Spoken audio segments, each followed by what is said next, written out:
মুহাম্মাদুর রাসূলুল্লাহ লা ইলাহা ইল্লাল্লাহ মুহাম্মাদুর রাসূলুল্লাহ। মেগা চ্যানেল, সত্য ও শান্তির পথে।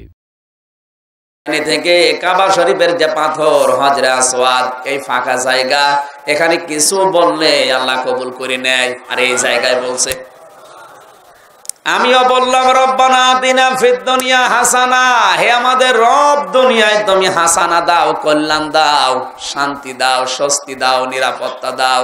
এই হাসানা শব্দের ৯৯টা অর্থ পেয়েছি। আল্লাহ বলেন দুনিয়ার হাসানা ১ নম্বরে কোরআনে কারিম পাওয়া। অবিশ্বের মানুষেরা এখন শুধুমাত্র ১৭০ কোটি মানুষ মুসলমান, বাকি সব অন্য ধর্মের। ওরা কি বলতে পারে যে আমরা কোরআন পেয়েছি? পারে না। শুধুমাত্র আমরা যারা ১৭০ কোটি মুসলমান আছি, আমরা বলতে পারি যে আমরা কোরআন পেয়েছি। তার মানে এই আয়াত অনুযায়ী আমরা দুনিয়ার ১ নাম্বার হাসানা পেয়েছি। এই জানুয়ারি মাসের ১ তারিখের জরিপ পেয়েছিলাম, বাংলাদেশে ৯৬% যদিও মুসলমান, ১০০ জনের ৯৫ জন মানুষ কোরআন শরীফ পড়তে পারে না। আপনি কি করলেন পেলেন? ১০০ জনের ৯৫ জন পড়তে পারে না, বাকি ৫ জন পারে, তার ভেতরে ৪ জন পড়ে অশুদ্ধ। কথা বলেন না কেন? আর ১% আছে ওরা পড়ে, তার 0.5% বুঝে পড়ে, আর 0.5% পড়ে কিন্তু বোঝে না। ওই যে হাফেজরা শুধু পড়িয়েই যায়, বোঝে না। এই যদি হয় বাংলাদেশের অবস্থা, তাও ৯৬% মুসলমান যেখানে, অন্য দেশের কথা তো বাদই দিলাম। তাহলে আমার তো মনে হচ্ছে পৃথিবীর মুসলমানের এখন ফিদ দুনিয়া হাসানা ১ নাম্বারে এটা আজও পায়নি। এটা পাওয়ার দরকার আছে না নেই? শিক্ষামন্ত্রী দীপমণি কিছুদিন আগে ঘোষণা দিয়েছিল বাংলার শিক্ষা ব্যবস্থায় 1 থেকে ডিগ্রি পর্যন্ত কোরআনে কারিম ১০০ মার্কের কম্পালসারি করা হবে। এটা সংসদে যদি পাস হয়, ৩০০ এমপি আমাদের আছে, হিন্দু কয়েকজন, বাকি সবই মুসলমান। ওনার এই মতের পক্ষে যদি সবাই হ্যাঁ বলে সায় দেয়, বাংলার 1 থেকে ডিগ্রি পর্যন্ত কোরআনে কারিম যদি কম্পালসারি ১০০ নাম্বার হয়, ১০ বছরে দুর্নীতি মুক্ত হবে। মানুষ দুর্নীতি করে তো তারা যাদের ভেতরে কোরআনের জ্ঞান নেই। ইন্নাল্লাযী লাইসা ফি জাওফিহি শাইউম মিনাল কোরআনি কাল বাইতিল খারিব। নবীজি বলেন ওটা তো মানুষের অন্তর বলা যায় না, যেখানে কোরআনের জ্ঞান নেই, ওটা উজাড় গৃহ, শয়তানের বসবাস করার জায়গা। চেয়ারম্যান সহ যারা বসে আছে একটু তাকান তো, আপনার অন্তরে আসলে আল্লাহর কোরআন আছে না শয়তানের ঘর? আপনি এবার মনে করছেন হুজুর মনে হয় আমারে বললো। আপনি যদি না জানেন তাহলে আপনি এই লাইনে পড়ে যাবেন। কথা বলেন না কেন? যশোরে একবারে ঝামেলায় পড়েছিলাম, এই জন্য বললাম। আমারও বলছে হুজুর স্বামী স্ত্রীর গন্ডগোল কেন হয় বলেন তো? সূরা নিসার ৩৪ নাম্বার আয়াতটা ব্যাখ্যা করলাম যে এই কারণে গন্ডগোল হয়। এখন বাড়িতে খাবার খেতে গেছি, দেখি হাঁ করে আছে, কি ভাই কথা বলছেন না? বলছে হুজুর আমার বউর সাথে গন্ডগোল হয়েছে। আপনি জানলেন কি করে? না, আপনি যা যা বললেন সব আজকে আমার হয়েছে। আমার একে বলে দিয়েছিল, না বললেন কেন? কোরআনে কারিমে আল্লাহ জানিয়ে দিয়েছে যে এই কারণে গন্ডগোল হয়। এখন আমি তো বলেছি কোরআন দেখে, ওনার যে গন্ডগোল হয়েছে আমি তো জানি না।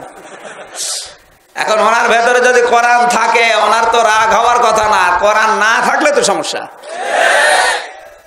এই জন্য আশা করছি যারা এসেছি, আপনার নামের আগে যতই মোহাম্মদ থাক, হাসান থাক, হুসাইন থাক, আলী থাক, যাই লিখেন না কেন, আপনাকে দুনিয়ার হাসানা পেতে হলে কোরআন পাওয়া লাগবে। চেষ্টা করা যায় না এখন থেকে? যারা জানেন না চেষ্টা করেন, মরণ পর্যন্ত যদি কায়দা পড়তে পড়তে মারা যান, আপনি তালবে এলেম হয়ে কিয়ামতে উঠবেন। এই জরিপটা পাওয়ার পরে আফসোস লাগে, ১০০ জনের ৯৫ জনই পড়তে পারে না। আশা করছে আপনি দুনিয়ার হাসানা পান। শুধু গাড়ি বাড়ি ক্ষমতা পেলেই দুনিয়ার হাসানা হয় না। দুনিয়ার হাসানা আল্লাহ বলেন কোরআন যারা পেয়েছে তারা। আপনি পেয়েছেন কিনা আপনি এবার মিলান। 2 নম্বরে দুনিয়ার হাসানা হচ্ছে কোরআন শুধু পেলেই হবে না, কোরআনের হেদায়েত পাওয়া লাগবে। এটা তো আমরা সবাই পেয়েছি। কোরআনের হেদায়েত পেয়েছে কে? কালকে আসছিলাম যেখান থেকে পিরোজপুর ভান্ডারিয়া, ওখান থেকে আসার সময় দেখি একটা লোক বাজারে গরু নিয়ে যাচ্ছে। ওলান ওই যে দুধ যেখানে থাকে, এত মোটা, গাড়ির ড্রাইভার আমার বলছে হুজুর এমন হয় 3 দিন বাচ্চাকে খাবার দিন। ওইটা নিয়ে মানুষকে কি সঠিকভাবে বিক্রি করবে না ধোকা দেবে? কথা বলেন। ধোকা বিভিন্ন জেলায় আছে, ঢাকা জেলায় তো নেই, আছে মানে ঢাকায় তো আরো বেশি।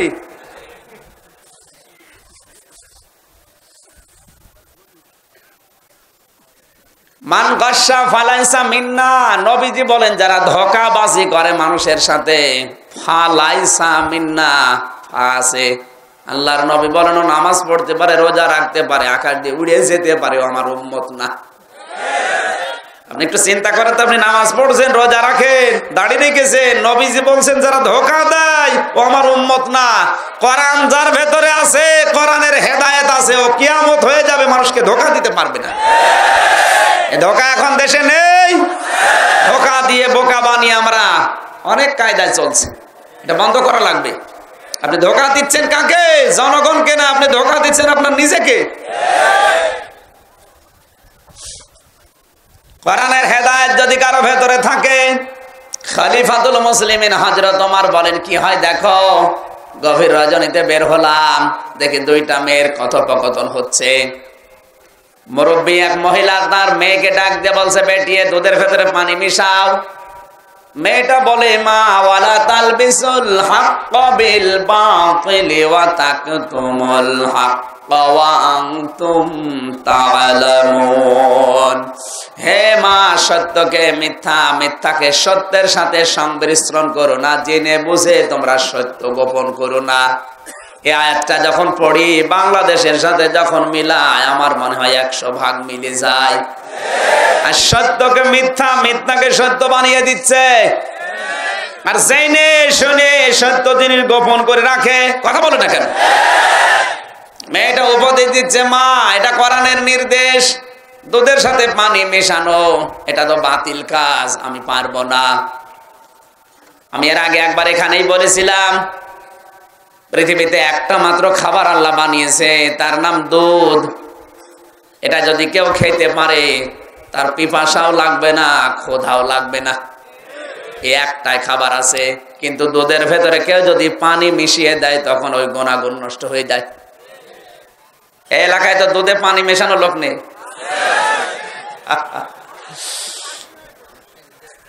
আমার কুষ্টিয়াতে একজন দুধ দিয়ে যায়, ওরা আমি জিজ্ঞাসা করি, ভাই আপনি পানি দিয়েছেন কিনা, তাই বলেন। পানি দেননি ওটা বলার দরকার নেই, দিয়েছেন কিনা আগে সেটা বলেন। দুধে পানি মেশানো ছাড়া দুধ বিক্রি করা মানুষ কম না বেশি? বেশি। মেয়েটা যখন আয়াত পড়ে উপদেশ দিয়েছে সূরা বাকারা থেকে, মা বলে না তাড়াতাড়ি কর, ভোর হয়ে গেলে মানুষ টের পেয়ে যাবে।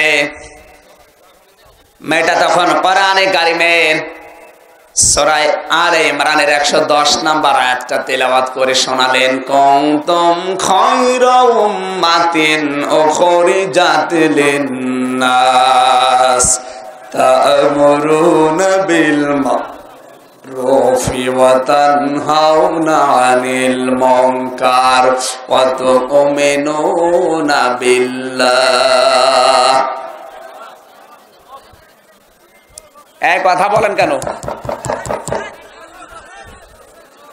এখানে কিছু বিছিয়ে দিতে পারেন না, দাঁড়িয়ে থাকে কেন? বিছিয়ে দেবেন কিছু। আর এত মানুষ আসেন কোন কারণে আমি বুঝি না। তো মাহফিলে শুনে যে গরু জবাই করে মানুষ পায় না, যেখানে দেখি মানুষ এত বেশি হয়, জায়গা দিতে পারেন লোকগুলো। আর মাহফিলে এত আসবেন না, এদেরও কষ্ট আমাদেরও কষ্ট। এই যে আলোচনায় ডিস্টার্ব হয়, আপনারা আগামী থেকে আসবেন না। তাহলে না কথা বলে না ভাই, যারা কষ্ট পাচ্ছেন আমরা দেখতে পাচ্ছি, এদের আর উপায় নেই। এই জায়গা ছাড়া আর বড় জায়গা এদের কাছে নেই। যেখানে আছেন কষ্ট পাচ্ছেন আমরা দেখতে পাচ্ছি 1-1.5 ঘন্টা, একটু শোনেন। এই 16টা পয়েন্ট জানলে আপনি দরকারে মোবাইলে তুলে নিয়ে যান, বাড়ি যাই শুনবেন। কান খাড়া করেন এদিকে।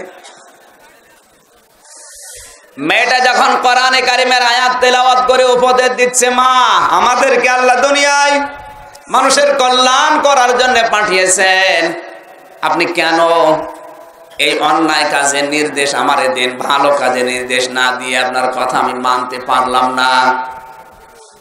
মা তখন ধমক দিয়ে বলছেন, তাড়াতাড়ি দুধের ভেতরে পানি মিশাও, তাহলে বিক্রি করলে বেশি টাকা পেয়ে খাবার বেশি খাওয়া যাবে। ভোর হয়ে গেলে আবার লোকজন দেখে ফেলবে। মেয়েটা ডাক দিয়ে বলে, মা মানুষ দেখে ফেলবে এই ভয় তুমি করো, এদেশে যিনি দায়িত্বে আছে খলিফাতুল মুসলিমের হযরত ওমর দুধের ভেতরে পানি মেশাতে কিন্তু নিষেধ করেছে, যদি টের পায় খবর আছে। মা বলে, তোর ওমর এখানে নেই, রাতের বেলা ঘুমিয়ে আছে, তাড়াতাড়ি কাজ করে ফেল। মেয়েটা উপদেশ দিচ্ছে, মা আমি জানি ওমর এখানে নেই, তার লোক আমাদেরকে যিনি বানিয়েছেন তিনি এখানে আছেন। আমার মনে হয় এই বিশ্বাসটা যদি আজ আমাদের সবার ভেতরে 100% ঢুকে যেত, যে কেউ না দেখলেও আল্লাহ দেখে, জীবন চলে গেলেও মানুষ দুর্নীতি করতো না। এই বিশ্বাসটাই ঢোকা দরকার। বলেন, ওনার শেষ কথা ছিল কি? শাহাদাত হোসেন খানের শেষ কথা ছিল দুনিয়া 2 দিনের। এই কথা বলছেন কেন? উনি বিশ্বাস না করলে বলতো না, উনি বিশ্বাস করেছে যে বেশি দিন থাকা যাবে না। আর আমাদের বিশ্বাস করা লাগবে, এখানে যত মানুষ আমরা আছি 100 বছর পরে কেউ এখানে থাকবে না। নতুন মানুষ এই জায়গাগুলো চাষ করে খাবে, আমরা সব মাটির নিচের বাসিন্দা। কথা বলেন ঠিক কিনা? আপনি কার জন্য কি করবেন, এই জন্য যা করবেন এই চিন্তা করে করা দরকার। কেউ না দেখলেও একজন কিন্তু চোখ মেলে দেখতেছেন, তার নাম কি? হযরত ওমর কথাটা বারান্দায় দাঁড়িয়ে শুনলেন। ঘরের উপর একটা ক্রস চিহ্ন দিয়ে বাড়িতে গিয়ে সন্তানকে ডাক দিলেন, ছেলে আমার, অনেকদিন আমি তোমার জন্য বিবাহের পাত্রী খুঁজছিলাম, আজকে মন মতো পেয়ে গেছি, তুমি যদি রাজি থাকো বলো, আমি খবর পাঠাই। ছেলে বলে, আব্বা আমার অসুবিধা নেই, আপনি যখন পছন্দ করেছেন নিয়ে আসেন। আমাদের মনে হয় এখন যে জামানা চলছে, এখন যদি বলা হয় তোমার জন্য আমি দিনদার একটা পাত্রী পেয়েছি, বলবে বাবা তুমি বাদ দাও, আমার সে 5 থেকে প্রেম চলছে। বলবেন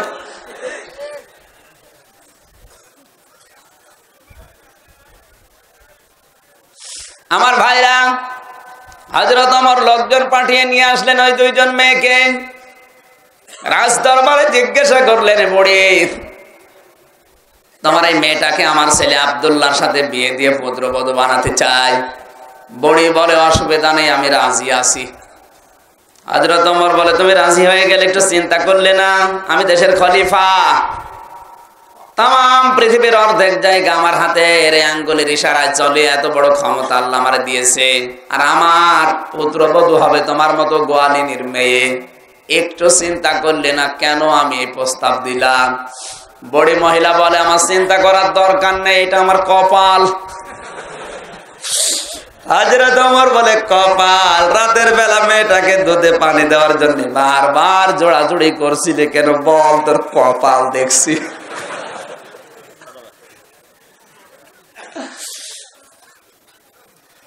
মেয়েটা পা জড়িয়ে বলে, খলিফা আমারে মাফ করেন। বলে, মাফ তোকে না, এ মেয়েটাকেও আমি দেখি নাই, তোকেও দেখি নাই।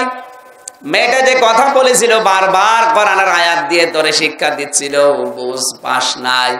প্রথমে সূরা বাকারার আয়াত দিয়ে আমি শুনেছি, ঘরের পেছনে দাঁড়িয়েছিলাম। সূরা আলে ইমরানের 110 নম্বর আয়াত দিয়ে উপদেশ দিল, তাও তুই শুনলি না। এরপরে আমার ভয় দেখিয়েছে, তারপরেও উল্টা পাল্টা বোঝালি। আল্লাহ পাকের কথা যখন বলেছে আমি তখন ক্রস চিহ্ন দিয়ে চলে এসেছিলাম। যে মেয়েটার ভেতরে কোরআনের এত বড় হেদায়েত থাকতে পারে, ওকে আমার আল্লাহ দুনিয়ায় বঞ্চিত করবে না, অবশ্যই কিছু না কিছু দিয়ে ধন্য করবে। এই মেয়েটার পেটেই ইসলামের 5ম খলিফা হযরত ওমর বিন আব্দুল আজিজ এসেছিলেন। আমার ভাইয়ের আমি যে শিক্ষাটা দিতে চাই এখান থেকে, এই পৃথিবীতে দুনিয়ার হাসানা আমার মনে হয় ৯৬% মুসলমানের দেশে ৯০% মানুষই পায়নি, ৬% মানুষ মাত্র পেয়েছে। কারণ কোরআনের হেদায়েত পাওয়া পরিবার সমাজ এই দেশে কম না বেশি? নেই। কোরআনে কারীম জানিয়েছে, কোরআন দিয়ে আল্লাহ যাকে তাকে হেদায়েত দেয় না। ইউদিল্লু বিহি কাসীরা ওয়া ইয়াহদি বিহি কাসীরা ওয়া মা ইউদিল্লু বিহি ইল্লাল ফাসিকিন। কোরআনে কারীম দিয়ে আল্লাহ কাউকে হেদায়েতের পথ দেখিয়ে দেন, কাউকে গোমরা করে দেন। শুধুমাত্র ফাসিক যারা, গুনাহগার যারা, তাদেরকে ছাড়া আল্লাহ কোরআন দিয়ে কাউকে গোমরা করে না। এর কাছে কত মানুষ এসে মুসলমান হয়ে গেছে, আর এর কাছে খারাপ উদ্দেশ্য নিয়ে এসে জীবন দুনিয়া আখিরাত সব ধ্বংস করে ফেলেছে।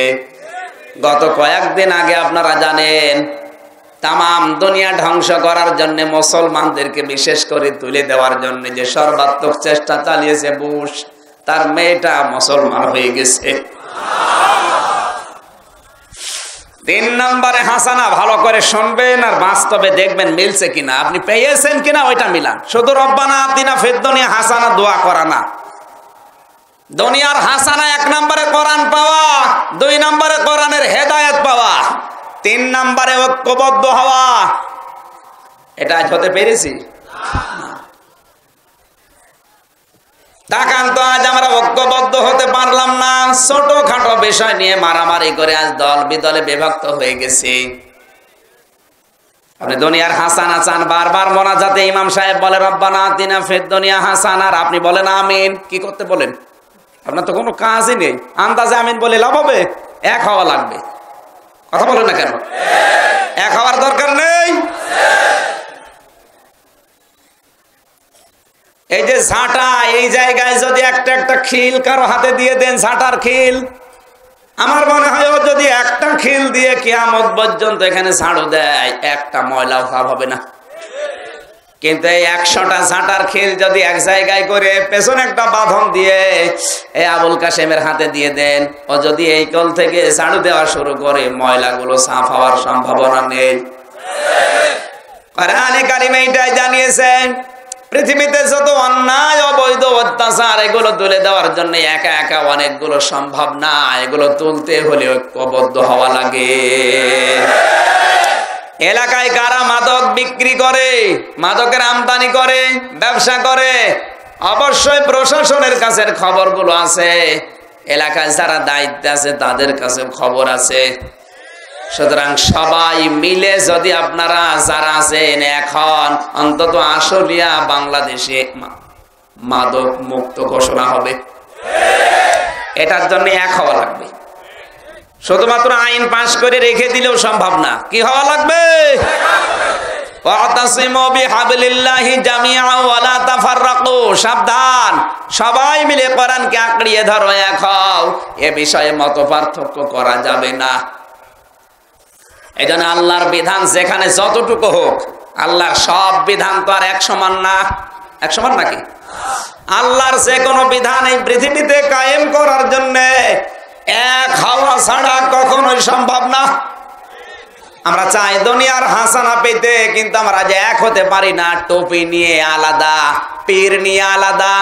বাংলাদেশে মনে করেন ৫০,০০০ পীর, ৫০,০০০ পীরের ২৫-১০ কোটি মুরিদ আছে, বাকিগুলো নাই। মুরিদ বাদ দিলাম ৬ কোটি বাদ। ১০ কোটি মুরিদ যদি ৫০ লাখ পীরে থাকে, এ ১০ কোটি মুরিদ ভালো হওয়া লাগবে না। শুধুমাত্র এই ৫০ লাখ পীর যদি ভালো হয়, মুরিদও ভালো হয়ে যাবে। ৫০ লাখ পীর যদি এক জায়গায় হয়ে বলে না আমরা ফরজ আর ওয়াজিব ঠিক রাখি, বাকি সুন্নাত নফল মুস্তাহাব মতভেদপূর্ণ ওগুলো থাকতেই পারে, ফরজ আর ওয়াজিবে আমরা ঠিক আছে, তাহলে অন্য পীর যারা মুরিদ আছে, মুরিদের লড়াই লাগবে না। এজন্য আসলগুলো ভালো হওয়ার দরকার। আর ঐক্যবদ্ধ হওয়ার জন্য আসল দরকার ফরজ আর ওয়াজিব। আমার কথা বোঝা যায়নি? কেউ যদি টুপি মাথায় না দেয় জাহান্নামে যাবে, গ্যারান্টি আপনি দিতে পারেন? তাহলে এই নিয়ে আপনি মারামারি করেন কোন কারণে? আজ 5 কলি মাথায় দিলেই মনে হয় ও চরমনার মুরিদ, আর 5 কলি মাথায় নেই এরকম টুপি মাথায় দিয়ে বলবেন না ও পীরের মুরিদ না। এগুলো বন্ধ হওয়া দরকার। দুনিয়ার হাসানা আপনি পাওয়ার জন্য 5 বার মোনাজাত করছেন ইমাম সাহেবের সাথে, রব্বানা আতিনা ফিদ দুনিয়া হাসানা, অথচ পাওয়ার জন্য আল্লাহ শর্ত দিলেন এক হওয়া লাগবে। আল্লাহর নবী বলেন আল্লাহ আমাকে 5টা কাজের আদেশ দিয়েছেন, আমিও তোমাদেরকে 5টা কাজের আদেশ দিলাম।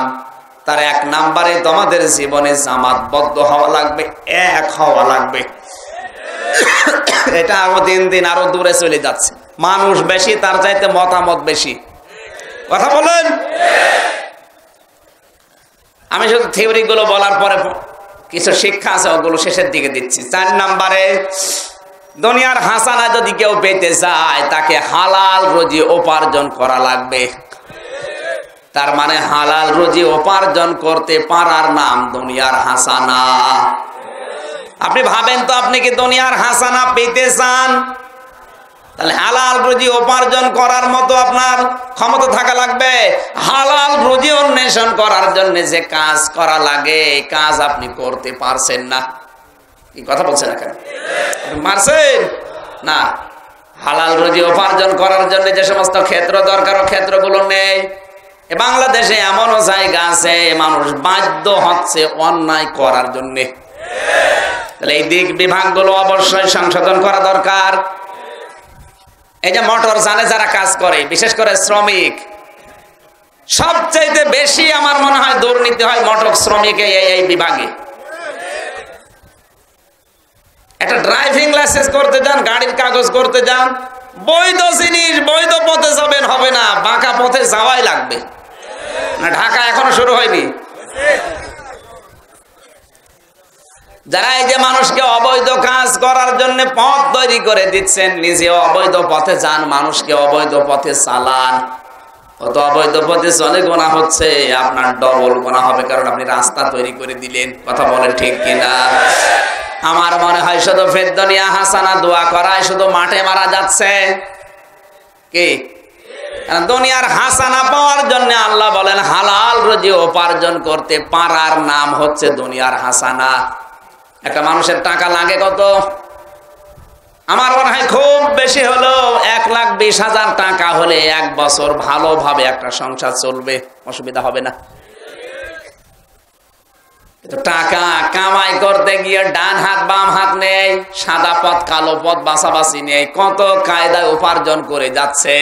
উপার্জন করে রেখে যাবে, ভোগ করতে পারবে না।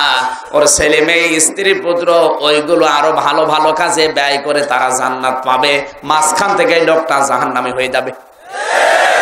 এরকম দেশে এখন হচ্ছে না হচ্ছে না? এটা বেশি হচ্ছে। পাগল নিজের ভালো বোঝে, আপনি তো তাও বুঝলেন না। কার জন্য রেখে গেলেন?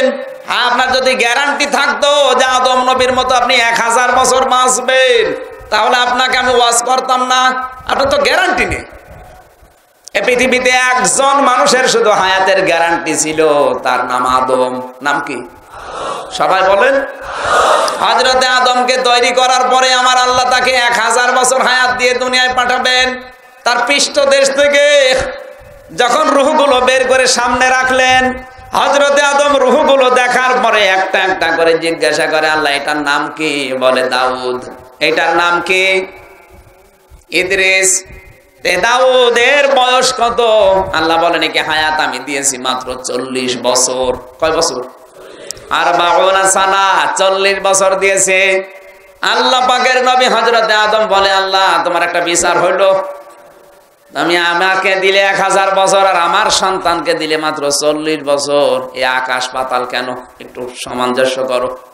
ফ্যানটা একটু ঘুরিয়ে দেন, বাতাস লাগলে সমস্যা হচ্ছে। আপনাকে কষ্ট হচ্ছে ভাই? কথা বুঝতেছেন? আমি ঘটনা বলার উদ্দেশ্য না, এখানে একটা ছোট্ট শিক্ষা আছে, ওইটা নিয়ে যাব। ভালো করে শুনবেন, দেখবেন আপনার মগজে ঢুকে যাবে।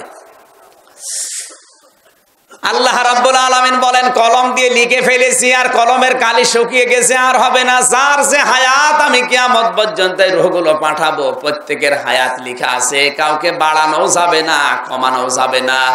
হ্যাঁ, তুমি যদি বাড়িয়ে দিতে চাও, তোমার যদি মায়া লাগে, তাহলে নিজের হায়াত কেটে বাদ দাও। হযরতে আদম বলে আল্লাহ ঠিক আছে, আমি বেশি না মাত্র 60 বছর আমার ছেলেকে দান করে দিলাম। কত? ছেলের জন্য বাবার দয়া লাগে না? মায়ার কারণে 60 বছর দিয়েছে, ওদিকে 40, এদিকে 60। কত?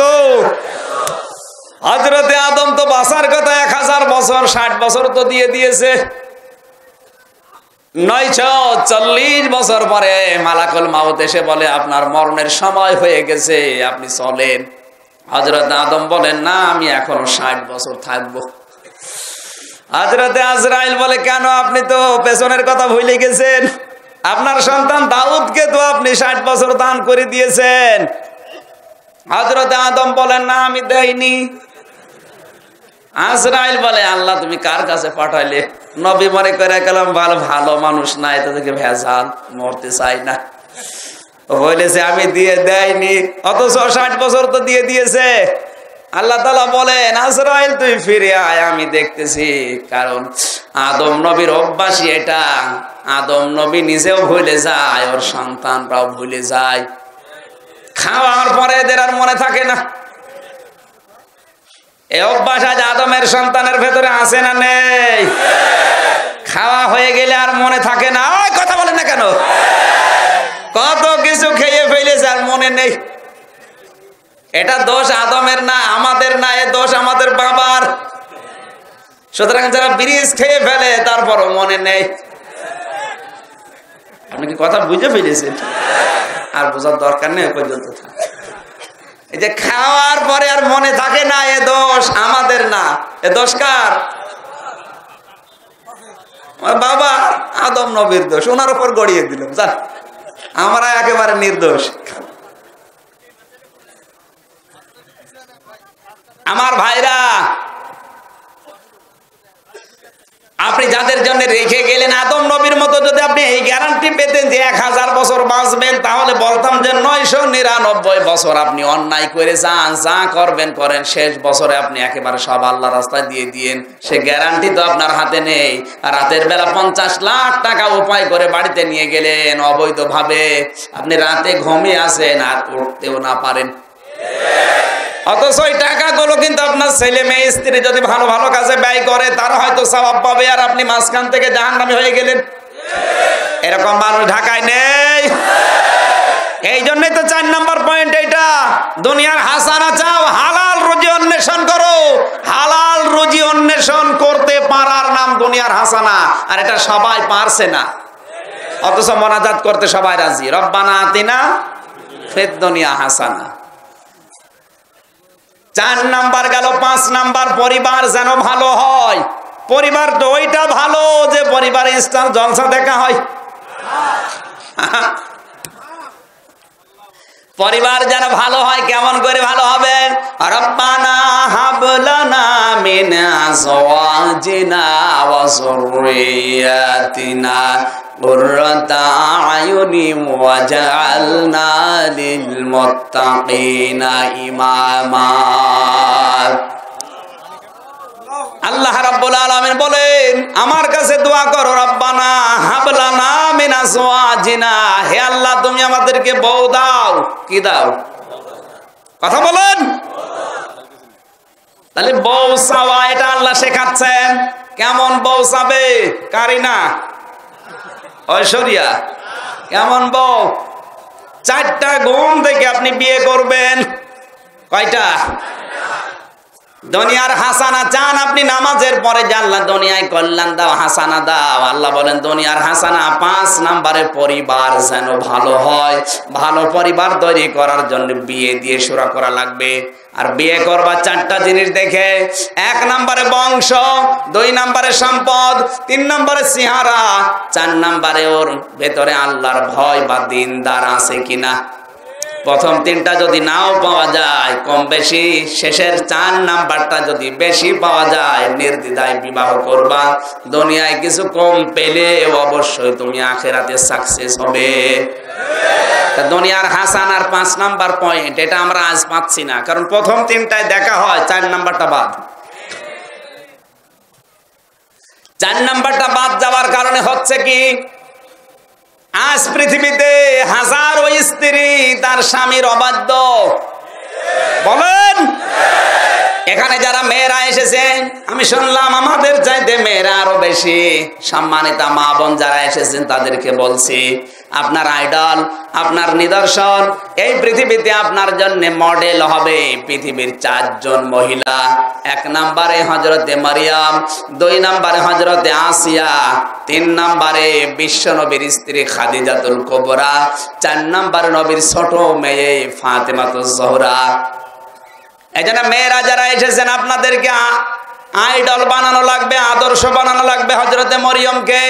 হযরতে মরিয়ম কোনদিন তার শরীর বিক্রি করেননি, তার ইজ্জতটা তিনি ঠিক রেখেছিলেন। এই জন্য আল্লাহ তার পেটে দিয়েছেন পৃথিবীর অন্যতম নবী হযরতে ঈসাকে। কথা বলেন না কেন? আজ আপনার পেটে ভালো সন্তান আসবে কি করে? আপনার স্বামীর যা ইনকাম আছে ওইটা দিয়ে সংসার ভালোভাবে চলে। এরপর আরো বিলাসবহুল চলার জন্য নিজে চাকরি নিয়েছে, পুরুষের সাথে ঘষাঘষি করে। ওই পেটে ভালো সন্তান আল্লাহ দেবে কি করে? না, আপনি যদি অপারগ হন, অন্য কোনো লাইন না থাকে, চাকরি করা নিষেধ তা না, করতে পারেন, ভালোভাবে চলছে সংসার। এরপরও আপনি কোন কারণে এই যে ঘষাঘষি করছেন? বাসে উঠতে গেলে তাল লাগে, নামতে গেলে তাল লাগে, কথা বলছেন না কেন? 30 দিনে 60টা হেল্পারে গায়ে হাত দেয়। মানুষের যে পশম দেখতে পান, গুরুত্বপূর্ণ জিনিস।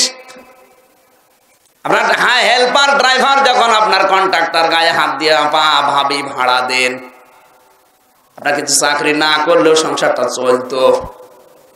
হ্যাঁ, যাদের চলে না তাদের জন্য আলাদা, কিন্তু যাদের চলে স্বামীর ইনকাম দিয়ে, স্বামী সচিব, এরপরেও বউ সব করে চাকরি করতে গিয়ে সব হারায়। কথা বলে না কেন?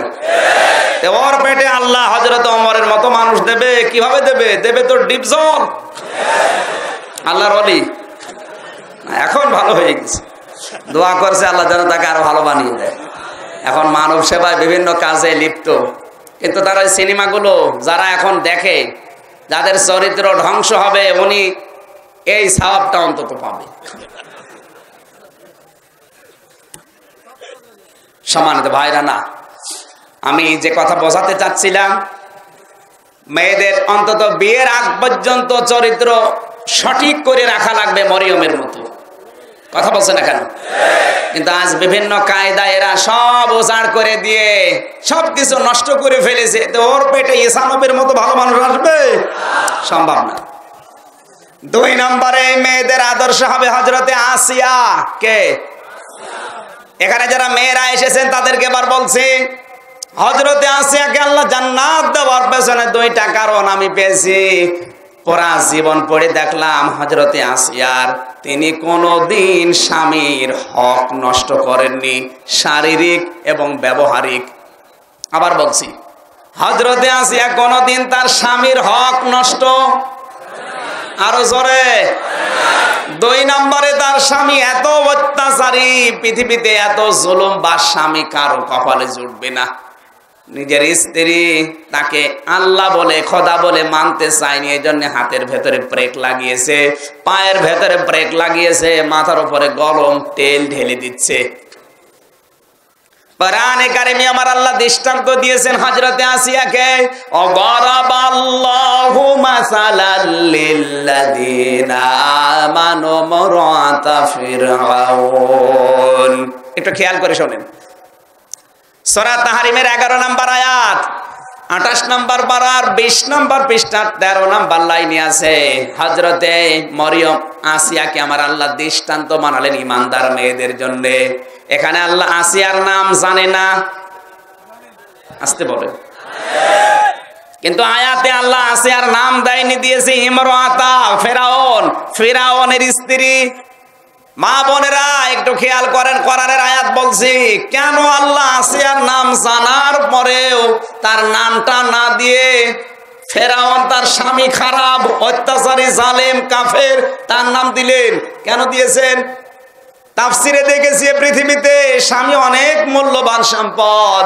যে সমস্ত মেয়েদের স্বামী আছে দুনিয়ায়, তাদের স্বামী খারাপ হোক, তারপরও তাদের নাম আমার আল্লাহ সরাসরি কোরআনে দেয়নি। কিন্তু যাদের স্বামী নেই আমার আল্লাহ তাদের নাম কোরআনে দিয়েছে, যেমন মরিয়ম। কথা বলছেন না কেন?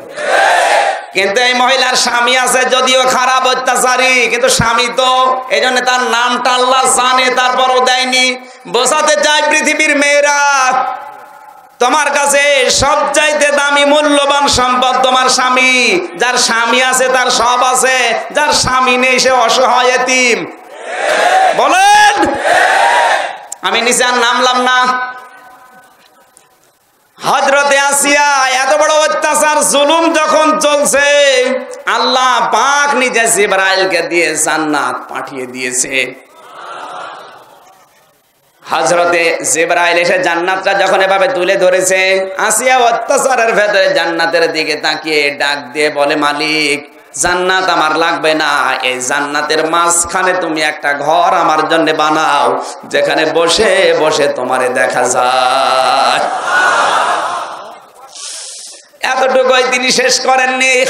ইদে ক্বালাত রাব্বি বিনিলি ইনদাকা বাইতান ফিল জান্নাতি ওয়া নাজ্জিনি মিন ফিরআউনা ওয়া আমালিহি ওয়া নাজ্জিনি মিনাল কওমিজ যালিমিন।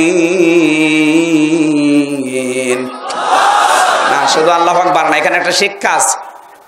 অনাজ্জিনি এক আলিফ টান আছে, এগুলো বোঝেন কিছু?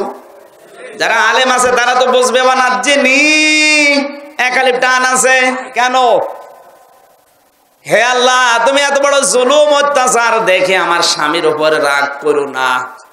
অনাজ্জিনি মিন ফিরআউনা, তুমি ফেরাউনের অত্যাচার থেকে আমাকে বাঁচাও। এতটুকু বলেছিলেন, তুমি ফেরাউনের অত্যাচার থেকে আমাকে বাঁচাও, কিন্তু তুমি নিজে তার উপরে অত্যাচার করো, এই কথা কিন্তু বলেন নাই। কথা বলছেন না কেন? কে বুঝলেন? এত বড় জুলুম চলছে, হাতের ভেতরে ব্রেক মারা, পায়ের ভেতরে ব্রেক লাগানো, মাথায় গরম তেল ঢেলে চুল উঠে যাচ্ছে, তারপরেও তিনি স্বামীর জন্য বদদুয়া করেননি, লানত দেননি। তিনি বলেছে, আল্লাহ তুমি আমাকে বাঁচাও এর দলবলের অত্যাচার থেকে, ফেরাউনের অত্যাচার থেকে, কিন্তু তুমি রাগ হয়ে আমার স্বামীর উপরে জুলুম করো না। এত অত্যাচারও স্বামীর বদদুয়া করে না, আর ওর একটা শাড়ি কম হলে গাল দেয়। কথা বলেন, বানিয়ে বলছি, এই যে সাক্ষী, জিজ্ঞাসা করেন তো, সারা জীবন ঠিক আছে, একটা শাড়ি কম দেবেন, বাপ মা তুলে গাল দেবেন।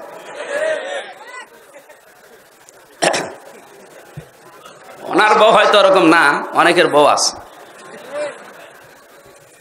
আর ও জান্নাত যাবে। মনে কাছে নামাজ পড়ে, রোজা রাখে, কালো বোরকা পড়ে ঘর ঘোর করে ঘুরে বেড়ায়, আমার জান্নাত ঠেকায় কে? স্বামীর উপরে বরদোয়া দিলে আপনার খবর আছে। এত বড় অত্যাচার হওয়ার পরও তিনি বরদোয়া করছেন না, তিনি বলছেন, নাজ্জিনি মিন ফিরআউনা, তুমি ফেরাউনের কবল থেকে আমাকে বাঁচাও, কিন্তু তার উপরে তুমি জুলুম করো না। সুবহানাল্লাহ বলতে পারেন না? আজ বাংলার ঘরে ঘরে প্রত্যেকটা বউ যদি এই আদর্শ মেনে নিত, বাংলার পরিবারগুলো জান্নাত হয়ে যেত। এটা দুনিয়ার হাসানা, এটা আছে নেই, আসবে কি করে? কারণ চারটা জিনিস দেখে তো বিয়ে হয় না, বিয়ে হয় চামড়া দেখে। বলেন, স্বামী কেউ ভালো হওয়া লাগবে। এবার মরিছে, ওটা আমি আর বলছি না, আমার গায়ে লাগবে, দরকার নেই না, এটা বললে আমার নিজের গায়ে লাগবে, থাক, ওদের দিয়ে দিলাম, ওরা এবার খেয়ে মরুক।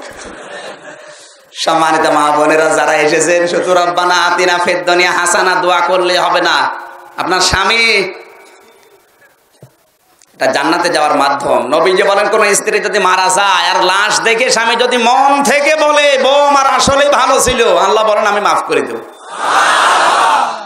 আমার তো মনে হয় এখানে যারা বসে আছি, মন থেকে বলার মতো স্বামী একটাও নেই। আপনি 100 ভাগ গ্যারান্টি দিয়ে বলতে পারবেন যে আমার বউ আমার কাছে 100 ভাগ ভালো? না, পারবেন না। এই দুইজনকে জিজ্ঞাসা করেন, পারে কিনা দেখি। পারবে, আলহামদুলিল্লাহ পারবে। ক্যামেরা ঘোরানো আছে, এই জন্য বলছে। ক্যামেরা একটু সরা, উনিও হাত তোলা বন্ধ করে দেবে। এই 6 নম্বরে হচ্ছে কোরআনের আমল করতে পারার নাম। কিসের আমল? কোরআনের আমল করতে পারার নাম দুনিয়ার হাসানা। এখন কোরআনের আমল কি? কোরআনের আমল হচ্ছে বসে বসে সুবহানাল্লাহ 33 বার পড়া। বলেন, বলবো 500টা আমল আছে আয়াতে। কোরআনের আমল করতে পারার নাম দুনিয়ার হাসানা। এখানে যে আয়াতটা আমি পেয়েছি তাফসিরে 500টা বিষয় পেয়েছি। এবার একটা একটা করে বলছি, রাত তো মেলা হয়ে যাবে। যাক, আপনাদের শেষ করাই লাগবে। অন্তত 16টা পয়েন্ট তো শুনে যাবেন নাকি? দুনিয়ার হাসানা যদি কেউ পেতে চায় সে যেন কোরআনের আমল করে। কোরআনের আমল কত বললাম? আরো জোরে।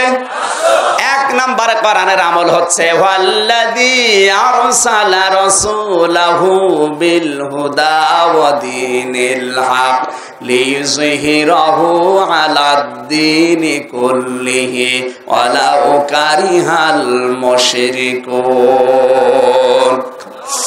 আল্লাহ তাআলা বলেন, তিনি সেই আল্লাহ যিনি তার রাসূলকে তিনি হক দিয়ে সত্যের বিধান দিয়ে দুনিয়ায় পাঠালেন। পৃথিবীতে যত নিয়ম নীতি আছে, বানানো ধর্ম আছে, সব পেছনে ফেলে মুশরিকদের মন খারাপ হবে। কাদের? মুশরিকের কথা আমি আগে পেয়েছি, মুশরিকদের মন খারাপ হবে। এখন মুশরিক কারা? মুশরিকরা কিন্তু কাফের না, ওরা আল্লাহকে বিশ্বাস করে কিন্তু শিরিক করে আল্লাহর সাথে। কথা বলেন না কেন? আল্লাহকে বিশ্বাস করে আল্লাহ একজন আছে, কিন্তু আল্লাহর আইনের সাথে, আল্লাহর ক্ষমতার সাথে, আল্লাহ যে রিজিক দিতে পারে এর সাথে বিভিন্ন জিনিসকে অ্যাড করে তারা মুশরিক হয়ে গেছে। এরকম মুশরিক মুসলমান বাংলাদেশে আছে। আল্লাহ রাব্বুল আলামিনের কোরআনের আমল যে একটা বললাম, এই আমল করতে গেলে এই দেশে হিন্দু, খ্রিস্টান, বৌদ্ধ, ইহুদি, নাসারা এদের চাইতে মুশরিক যারা মুসলমান দাবি করে কিন্তু শিরিক করে, এরা বাধা দেয় বেশি। ঢাকাবাসী, এবার একটা উদাহরণ বলছি, খেয়াল করে শুনবেন। এই জমিনের আসল মালিককে আবার বলতে হবে। এই যে কোরআনে কারীম পাঠিয়েছে ইসলাম দিন, এই দিনের মালিককে। আমরা কি? আমরা খাদেম, কর্মী, কামলা, জন, মনীষ, যাই বলেন। এই যে চেয়ারম্যান সাহেব মনে করেন সকালবেলা বাই পাইলে গেল 10 জন কৃষাণ নিয়েছে কাজ করার জন্য, উনি একটা জমিনে ধান লাগাবে। 10 জন মানুষকে নিয়েছে, কর্মী, কামলা, খাদেম।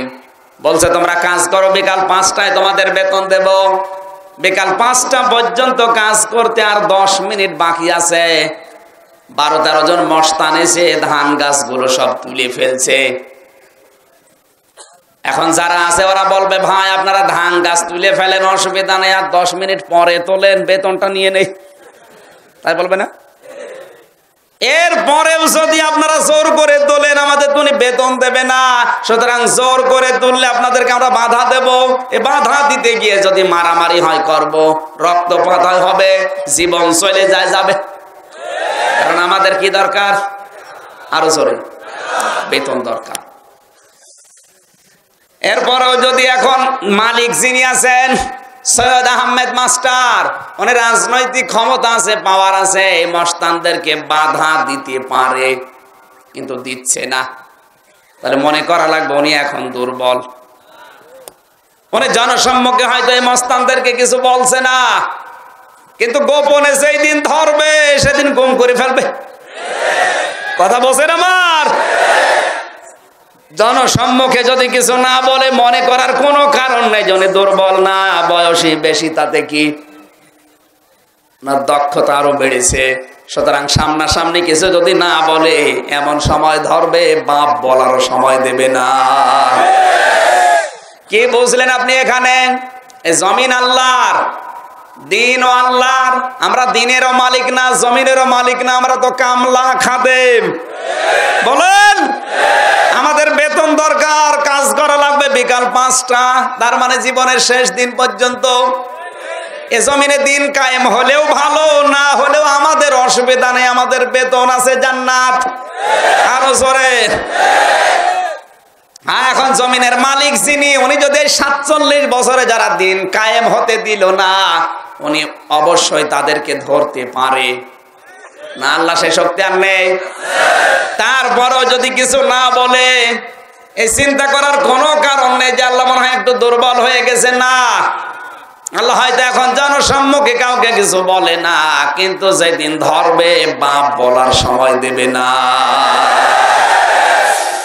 ও বাংলার মুসলমানেরা, আপনি যতই চেষ্টা করেন না কেন, কোরআনের আমল এটা দুনিয়ার হাসানা। আমি যেই দিন বুঝেছি, আমরা যেই দিন বুঝেছি, জীবনের শেষ দিন পর্যন্ত কোরআনের আমল যে 500 আমরা করে যাব। এই জমিন আল্লাহর, দিন ও আল্লাহর, কায়েম হলে ভালো, না হলে আমার বেতন নিয়ে আমি জান্নাতি। কিন্তু আপনি কি করলেন? আপনার কারণে যদি এই দেশে দিন কায়েম না হয়, আপনি তো আল্লাহর টার্গেটে পড়ে গেলেন। বলেন, হয়তো আপনাকে কিছু এখন বলছে না, মনে করবেন আল্লাহ দুর্বল হয়ে গেছে। যেদিন ধরবে ওই দিন গুম করে ফেলবে, বাপ বলার সময় দেবে না। যাদের মাথায় মগজ আছে, এই উদাহরণটা আপনি টের পেয়েছেন কি বোঝাতে চাই? মগজ যাদের নেই, শুধু গোবর দিয়ে মাথা ভরা, ও কিয়ামত পর্যন্ত উদাহরণ দিলেও বুঝবে না। সুতরাং আমাদের কোনো আফসোস নেই, কোনো দুঃখ নেই, আক্ষেপ নেই। দিন কায়েম হলেও ভালো, না হলেও ভালো, আমাদের বেতন পাবো। তা আপনি টার্গেটে পড়ে গেলেন আল্লাহর।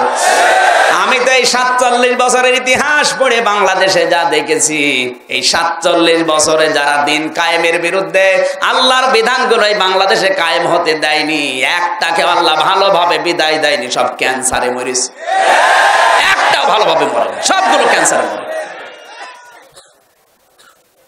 নাকি না বোঝার ভান করে আছে? না, আপনি না বোঝার ভান করে থাকেন।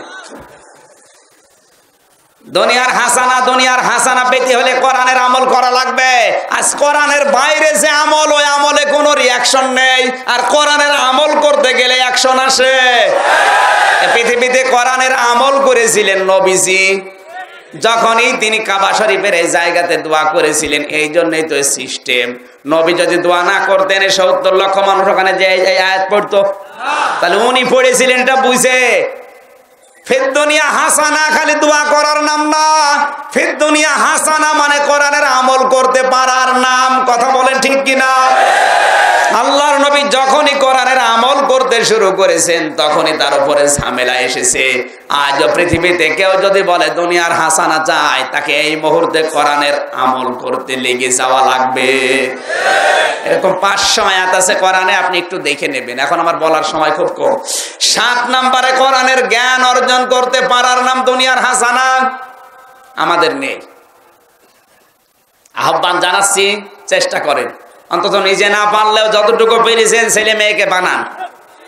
যদি ওর কাছে ভালো ব্যবহার পেতে চান, ওকে কোরআনের জ্ঞান অর্জন করান। কারণ ও আপনার সম্পর্কে তো জানে না আপনি কি জিনিস। তখনই বুড়া হলে আপনাকে বৃদ্ধাশ্রমে রেখে আসে। ও যদি জানতো যে মা বাবা কি জিনিস, দুনিয়া একদিকে গেলেও আপনাকে বৃদ্ধাশ্রমে রেখে আসতো না। কথা বলেন, দোষ তো শুধু ওর না। আসলে হুজুর দোয়া করেন ছেলে যেন ভালো হয়। ভালো হবে কি করে? ওরে তো আপনি সেই জ্ঞান দেননি।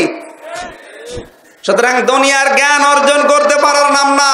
কেউ যদি বাংলা, ইংরেজি, আরবি, উর্দু এগুলো না শেখে, বাংলা, ইংরেজি, উর্দু, ফার্সি যদি না শেখে, ও জান্নাত পাবে না। কিন্তু কোন মানুষ যদি কোরআন না জানে, কোরআন না শেখে, কোরআনের জ্ঞান অর্জন না করে, মাস্ট বি ও জাহান্নামে যাবে। কথা বলেন না কেন? আশা করছে আপনার ছেলের কাছে, মেয়ের কাছে আপনার সম্মান মর্যাদা কি, এটা যদি বোঝাতে চান, তাকে কোরআনের জ্ঞান দেন। দেখেন, ও বড় হওয়ার পরে যদি অফিসারও হয়, ও যত বড় অফিসার হবে, আপনাকে অন্তত দেখলে পরে সম্মান দেবে, আপনার মর্যাদা বুঝবে। আমার ওই বন্ধুর যে ঘটনা বলি, এমনি না, এই কারণেই বলি, কারণ ও অঙ্কে পড়তো, গণিত নিয়ে পড়তো। ওর ভেতর ওই শিক্ষাটা ছিল না যে মা বাবা কি। যদিও তার মা বাবা এত কষ্ট করে তাকে ওই পর্যন্ত নিয়েছিল, বিশ্ববিদ্যালয় থেকে অনার্স মাস্টার্স করিয়েছে, কিন্তু বিয়ে করার পরে বউ দেখে পাগল হয়ে মা বাবাকে ভুলে গেছে। যে সম্মান মর্যাদা দেওয়ার কথাও জানে না, কারণ কি জিনিস মা বাবাও তো জানে না। এই জন্য আপনার সন্তানকে আপনি গড়ে তোলা লাগবে। আমি 10টা জিনিস পেয়েছি সন্তান, পরিবার গড়ে তোলার জন্যে। 7 নাম্বার গেল, 8 নাম্বারে বেশি আল্লাহর গোলামি করতে পারার নাম দুনিয়ার হাসানা। 9 নম্বরে পরিশ্রম করতে পারার নাম দুনিয়ার হাসানা। আজ আমাদের পরিশ্রম করা লাগে না, যে যত ফাঁকি দিয়ে খেতে পারে সে মনে হয় দুনিয়ায় লাভবান হয়ে গেছে। পরিশ্রম করতে পারার নাম দুনিয়ার হাসানা। কেন? আপনার যে শক্তি, মেধা, যোগ্যতা, সাহস আল্লাহ দিয়েছে তো খেলা করার জন্য দেয়নি। কত কানা মানুষ আছে, কত ন্যাংড়া মানুষ আছে, এদেরকে আল্লাহ দুনিয়ায় পাঠিয়েছে কিন্তু কাজ করার ক্ষমতা দেয়নি। কথা বলেন না কেন? আপনাকে দিয়েছে, আপনি সেটা না করে কেন আপনি এগুলো অপচয় করছেন আর দোয়া করছেন রব্বানা আতিনা ফিদ দুনিয়া হাসানা। এই জন্য আজান হওয়ার আগে মসজিদে যাবেন না আজান হওয়ার পরে? না, কথা বোঝেননি। আজান হওয়ার আগে মসজিদে যাবেন না পরে? এখানে হাজারো মানুষ আছে আজান হওয়ার আগে আধা ঘন্টা আগে মসজিদে যে ফ্যান দিয়ে বসে আছে, মনে হচ্ছে বাবার ফ্যান। কোন কারণে আপনি আগে গেলেন? কোরআনের নির্দেশ হচ্ছে ইদা নুদিয়া লিস-সালাতি মিন ইয়াউমিল জুমআতি ফাসআউ ইলা যিকরিল্লাহি ওয়া দারুল বাই। আজান যখন শেষ তখন মসজিদে দৌড়িয়ে যাও, নামাজ ধরো। আজান হওয়ার আগে না পরে? কেন আজান হওয়ার পরে যাবেন? কারণ আজান হওয়ার আগে তো আপনার কাজ আছে, আপনি পরিশ্রম করবেন। কাজ না করলে আপনি খাবেন কি? অন্যকে খাওয়াবেন কি? এক কথা বলেন না কেন? প্রধানমন্ত্রী যে একটা উদ্যোগ নিয়েছে, একটি খামার একটি বাড়ি, এটা কিন্তু এই আয়াতের প্রতিফলন। এই প্রকল্পের আওতায় যারা এসেছে ওনার আমল নামায় এই সওয়াবগুলো আল্লাহ দেবে। ওনার অন্য কোনো কাজ কবুল হচ্ছে কি না হচ্ছে আমি জানি না, কিন্তু এটা কবুল হবে। কারণ একটি খামার একটি বাড়ি, একটা বাড়ি বানিয়ে একটা মানুষের মাথা গোজার ঠাঁই বানিয়ে দিয়েছে, একটা খামার বানিয়ে মানুষকে কর্মসংস্থান তৈরি করে দিয়েছে, অন্তত ভিক্ষা করে যেন না খায়। নবীজির কাছে একটা লোক এসে বলেছিল, হে রাসূল আমি খাবার খাইনি, আমারে কিছু দেন। নবীজি বললেন না, খাবার খাওনি ঠিক আছে, কিন্তু ভিক্ষা তো করা যাবে না। বাড়িতে যা আছে যদি যা থাকে ওইটা নিয়ে আসো, বিক্রি করে তোমাকে কর্মসংস্থান তৈরি করে দে। প্রধানমন্ত্রী যদি নবীর হাদিসের এই দিকে তাকিয়ে একটি খামার একটি বাড়ি এই প্রকল্প চালু করে, এর আওতায় যত মানুষের মাথা গোজার ঠাঁই হবে, যত মানুষের কর্মসংস্থান তৈরি হবে, উনি মরে গেলে কবরে সওয়াব পৌঁছাবে। ওনার অন্য কোনো কাজ কবুল হচ্ছে না হচ্ছে ওটা আল্লাহ জানে, এইটা কিন্তু কোরআনের আওতায়। কথা বলছেন না কেন? ভালো কাজ যেই করবে সে যেই হোক তাকে সাপোর্ট করা লাগবে। সুতরাং দারিদ্র মুক্ত দেশ সমাজ গঠন করার জন্য যারা উদ্যোগ নেয়, কাজ করে, আপনি তার দল করেন না ঠিক আছে, কিন্তু তার এই কাজটা আপনাকে সাপোর্ট করা লাগবে। আপনি রাগ করলেন? পরিশ্রম যদি আপনি না করেন, শুধু বসে বসে খান, তা আপনি নিজেই খাবেন কি আর একে খাওয়াবেন কি? আপনার তো ছেলে মেয়ে আছে, বউ বাচ্চা আছে, মা বাবা আছে, উপরে আরো কয়েকজন আছে, এদেরকে খাওয়াতে হলে কি করা লাগবে? আমি মসজিদে যেতে নিষেধ করছি না, কিন্তু নিয়ম কোরআনের যে আজান হওয়ার পরে যাবেন, না আজান হওয়ার আগে? হ্যাঁ, আজান হওয়ার পরে মসজিদে নামাজ শেষ। এবার আপনি আর মসজিদে বিনা কারণে বসে গল্প করতে পারবেন না। নামাজ শেষ, মসজিদের কাজ শেষ, এবার আপনি চলে যাবেন। আবার কোথায় যাবেন? আবার কাজে। কারণ নামাজ পড়াও ফরজ, কাজ করাও ফরজ। এই কথা বলছে না কেন? কিন্তু কাজ করতে গিয়ে আল্লাহ একটা নির্দেশ দিয়েছেন, ফাইদা কুদিয়াতিস সালাতু ফান্তাশিরু ফিল আরদি ওয়াবতাগু মিন ফাদলিল্লাহ ওয়াযকুরুল্লাহা কাসীরান লাআল্লাকুম তুফলিহুন। নামাজ শেষ, মসজিদে আর বসে থাকবা না, ছড়িয়ে যাও যেখানে যার যে কর্মজীবন আছে, কিন্তু সাবধান মালিককে ফাঁকি দিবা না। তুমি নামাজ পড়তে আসলে 5 ওয়াক্ত নামাজে 1 ঘন্টা 10 মিনিট সময় লাগে শেষ, বাকি যে সময়ের 8টা ঘন্টা তোমার মালিক তোমার কাছে কিনে নিয়েছে, এই 8 ঘন্টায় যেন মালিককে ফাঁকি দিবা না। অযকুরুল্লাহ কাসীরা, ওখানে যে আল্লাহকে আরো বেশি পরিমাণে স্মরণ করবা, যে কাজে যেন ফাঁকি না যায়। কাজে ফাঁকি দিয়ে যদি বেতন নাও 8000 বেতন, আর যে ফাঁকি দেওয়ার কারণে 8 ঘন্টা ডিউটি 7 ঘন্টা ডিউটি করেছে, 1 ঘন্টা বিড়ি খেয়ে গল্প করে কাটিয়েছে, ওই টাকাও বেতনের ভেতরে নিয়ে নিচ্ছে, পুরাটাই হারাম হয়ে যাবে। আমার কথার সিগনিফিকেন্স বোঝা যাচ্ছে? এই জন্য বারবার আল্লাহ নামাজের ব্যাপারে কিন্তু অযকুরুল্লাহ দেয়নি, কারণ নামাজে মানুষ এমনি আল্লাহকে ডাকে। কর্মজীবনে যে আল্লাহকে বেশি স্মরণ করো, তাহলে ঘুষ খেতে পারবা না। বলেন, তাহলে এখানে শিক্ষা পেলেন কোরআনের নির্দেশ আজান হওয়ার পরে আসবেন, নামাজের পরে আর থাকবেন না, কর্মজীবনে যাবেন। এই নির্দেশ কার?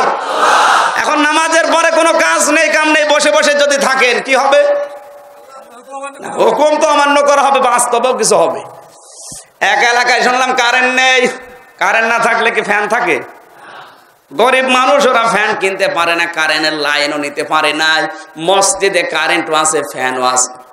মসজিদকে যে বলছে, দাদা এক কাজ করেন, আপনি আমাদেরকে এশার নামাজ পড়ে চাবি দিয়ে যাবেন, ফজরের সময় চাবি জমা দিয়ে দেব। মসজিদ বলছে এমনি এমনি। বলছে ঠিক আছে, মাসে আমরা 4 জন, আপনাকে 400 টাকা দেব। গরিব মানুষ লোভে পড়ে রাজি হয়ে গেছে। এশার নামাজ পড়ে যখন বাড়ি যায়, ওদের কাছে চাবি দিয়ে দেয়। ফজরের সময় এসে চাবি নেবে। ওরা 4 জন মসজিদে প্রবেশ করে ফ্যান দিয়েছে 12টা। মানুষ কয়টা? ফ্যান রেগুলেটর নেই, হাই পাওয়ারে চলছে ফ্যান। ফ্যানের নিচে ঘুমানোর অভ্যাস যাদের নেই, একবার যদি ফ্যান পায় ও তো মরে যাবে। এমন ঘুম, কার কাপড় কোন দিকে আল্লাহ জানে। মুয়াজ্জিন সাহেব ফজরের সময় আজান দিতে এসেছে, লাইট জ্বালিয়েছে, দেখছে নাউজুবিল্লাহ, তাড়াতাড়ি লাইট লিভিয়ে বলছে হারাম। ওরা বলছে কি হারাম? মসজিদে ঘুমানো হারাম, মসজিদে থাকা হারাম মানে ফতোয়া। বলছে ফতোয়া লাগবে না, নিজে দেখলাম। ফতোয়া লাগবে, নিজে দেখলাম। আপনি কোন কারণে নামাজের পরে বসে বসে গল্প করেন? আপনার কাজ নেই, রাগ করবে। অথচ বসে বসে দোয়া করছে রব্বানা আতিনা ফিদ দুনিয়া হাসানা। দুনিয়ায় পরিশ্রম করতে পারার নাম দুনিয়ার হাসানা। ওইটা করো না, খালি ফাঁকি দিয়ে খাও। এই জন্য আমার মনে হয় যারা কাজ করে খায় না, শুধু বসে বসে, বিভিন্ন পীর সাহেবরা এখন কোনো কাজ নেই, শুধু হু হু হাদিয়া তো ফসায় আর খায়। আর এদেরকে আপনি আল্লাহর ওলি মনে করেন না? এখানে একটা গুরুত্বপূর্ণ কথা বলা দরকার। এই ভাই বলেছিল যে দোয়া চাই, দোয়া কবুল হওয়ার সম্ভাবনা কাদের বেশি? নবীজি হাদিয়া দেওয়াও সুন্নত, নেওয়াও সুন্নত, এই সিস্টেম চালু করেছিলেন। কথা বলছেন এখানে? এখন বাংলাদেশে কি হাদিয়া নেওয়া সুন্নত, দেওয়া হারাম? কি এই দেশে বললাম 48,000-এর উপরে পীর আছে। আপনি একটা পীরের নাম বলেন তো, যেই পীর হাদিয়া দেয়, খালি হাদিয়া নেয়। কথা বলছেন এখানে? হ্যাঁ, আপনি হাদিয়া দেবেন কাকে? এর নিয়ম নেই? বলেন না কেন? সাহাবীরা নবীকে হাদিয়া দিত, কারণ কি? কারণ নবীজির দোয়া কবুল হওয়ার সম্ভাবনা বেশি। কথা বলেন। একটা ছাগল জবাই করলে অন্তত মাথাটাও দিয়ে দিতেন। তাহলে হাদিয়া দেওয়া লাগবে তাকে যার কাছে দোয়া পাওয়ার সম্ভাবনা আছে। এখন নবীজির সিরিয়াল অনুযায়ী 4 জনের নাম আমরা পেয়েছি। একজন হচ্ছে নবীজির দোয়া কবুল হওয়ার সম্ভাবনা বেশি ছিল, এই জন্য সাহাবীরা এই আমলটা করতেন। কথা বলেন না কেন? 2 নম্বরে, আপনার জন্য নবীজির পরে দোয়া কবুল হবে আপনার মা আর বাবার। এরপরে আপনার জন্য দোয়া কবুল হবে মজলুম কোন মানুষের। কথা বলেন না কেন? আপনার হাদিয়া তোফা তো দেওয়া দরকার আগে নবীকে। নবী নেই, নায়েবে নবী আছে, হক্কানি যারা নায়েবে রাসূল আছে, তাদেরকে আপনি দেবেন দোয়া পাওয়ার আশায়। এরপরে যদি না থাকে, না পান, আপনার আশপাশে মা বাবা আছে, মা বাবাও যদি আপনার না থাকে, মজলুম আছে। কত মজলুম অসহায় মানুষ। আপনি দোয়া পাওয়ার জন্য খাজা বাবার দরবারে যান। কে বলেছে ওই শয়তানের দোয়া কবুল হবে? দোয়া তো কবুল হবে নবীজির, মা বাবার, মজলুমের। কত মজলুম অসহায়, তার পাশে আপনি দাঁড়ান না, তাকে হাদিয়া তোফা কিছু দেন না। 4 নাম্বার, আপনার জন্য দোয়া কবুল হওয়ার সম্ভাবনা বেশি মুসাফিরের। আসতে বলেন। 5 নম্বরে এসেছে আপনার নিকট আত্মীয় স্বজনের ভেতরে রক্তের সম্পর্ক যাদের, এদের গরিব যারা, এদের পাশে দাঁড়ান, এদের হাদিয়া দেন, এদের দোয়া কবুল হওয়ার সম্ভাবনা বেশি। এগুলো নেই, গরু ছাগল নজরানা নিয়ে যাচ্ছে সেই ফরিদপুরে। কে বলেছে আপনাকে ভণ্ডামি করতে? সঠিকটা বললাম, এখন আপনার বিবেক কি বলে আপনি মিলান। হাদিয়া দেওয়া সুন্নত, নেওয়া সুন্নত। এখন শুধু নেওয়া সুন্নত, দেওয়া হারাম। সিস্টেম পাল্টানো লাগবে। আপনি কিছু না পারেন, একটা কলম দেন, ও আপনাকে এত কিছু দিচ্ছে, আপনি কিছু দিতে পারেন না, ঠিক তো আপনি বলবেনই। কষ্ট হচ্ছে? এজন্য পরিশ্রম করতে পারার না